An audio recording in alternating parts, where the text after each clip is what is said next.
প্রকৃতিতে বইছে তীব্র খরতাপ। প্রচণ্ড গরমে বাতাস থেকেও যেন বের হচ্ছে আগুন। তাপমাত্রার পারদ প্রতিদিনই আগের রেকর্ড ছাড়িয়ে যাচ্ছে। তীব্র তাপপ্রবাহ সবচেয়ে বেশি বয়ে যাচ্ছে খুলনা বিভাগের ওপর দিয়ে। শুক্রবার বিকেল ৩টায় সব রেকর্ড ছাপিয়ে মৌসুমের সর্বোচ্চ তাপমাত্রা রেকর্ড করা হয় চুয়াডাঙ্গায় ৪২.৭ ডিগ্রি সেলসিয়াস। এছাড়া যশোর, খুলনা, সাতক্ষীরা, রাজশাহী, দিনাজপুর, টাঙ্গাইল, ফরিদপুর ও গোপালগঞ্জ সহ আরও বেশ কয়েকটি জেলায় তাপমাত্রা থাকছে ৪০ থেকে ৪২ ডিগ্রির মধ্যেই। এত পরিমাণ গরম, মানুষের হাত পা জ্বলে যাচ্ছে। সড়ক মানুষ জনজীবনে মানুষ ভরপুর থাকে, সে জায়গায় সড়ক এতটাই ফাঁকা, মানুষ প্রয়োজন ছাড়া ঘর থেকে বেরই হচ্ছে না।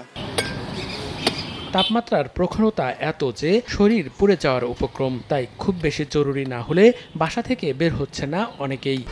১, ২, ৩ ঢাকায় জমি জিতে নিন ১০০% ক্যাশব্যাক সহ ২০ কোটি টাকার পুরস্কার।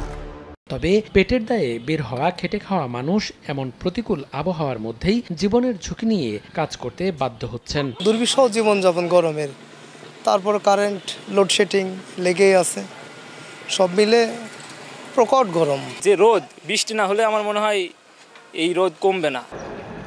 আবহাওয়া অধিদপ্তরের তথ্যমতে আরও বেশ কয়েকদিন সারা দেশে আরও চড়তে পারে তাপমাত্রার পারদ। রাতেও অপরিবর্তিত থাকতে পারে পরিস্থিতি। তবে আগামী ৪-৫ দিন পর দেশের উত্তর পূর্বাঞ্চল ও দক্ষিণ পূর্বাঞ্চলে বৃষ্টিপাতের প্রবণতা বাড়তে পারে।